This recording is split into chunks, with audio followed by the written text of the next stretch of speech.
இடைநிற்றல் மாணவர்களை மீண்டும் பள்ளியில் சேர்க்கும் இயக்கத்தில் ஆசிரியர்கள் மற்றும் பொதுமக்கள் இணைய வேண்டும் என்று முதலமைச்சர் ஸ்டாலின் வேண்டுகோள் விடுத்துள்ளார்.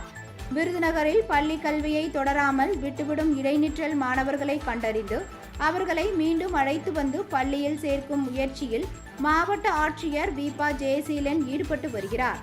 இது தொடர்பாக முதலமைச்சர் தனது சமூக வலைதள பக்கத்தில் வெளியிட்டுள்ள பதிவில், மாணவர்களுக்கு கல்வியின் முக்கியத்துவம் குறித்து விழிப்புணர்வு ஏற்படுத்தி வரும் விருதுநகர் மாவட்ட ஆட்சியருக்கு வாழ்த்து தெரிவித்துள்ளார்.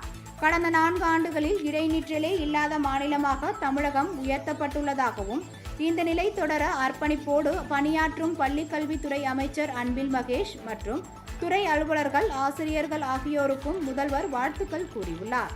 காலை உணவு திட்டம், திறன்மிகு வகுப்பறைகள், நான் முதல்வன், புதுமை பெண், தமிழ் புதல்வன் என ஒவ்வொரு நிலையும் மாணவர்களை கைப்பிடித்து அழைத்து செல்ல அரசின் திட்டங்கள் இருப்பதை மாணவர்களிடம் பெற்றோர்களும் ஆசிரியர்களும் எடுத்து கூறுவதன் மூலம் கல்வியில் சிறந்த தமிழகம் என்பதை உறுதி செய்வோம் என்று முதலமைச்சர் மு.க. ஸ்டாலின் குறிப்பிட்டுள்ளார்.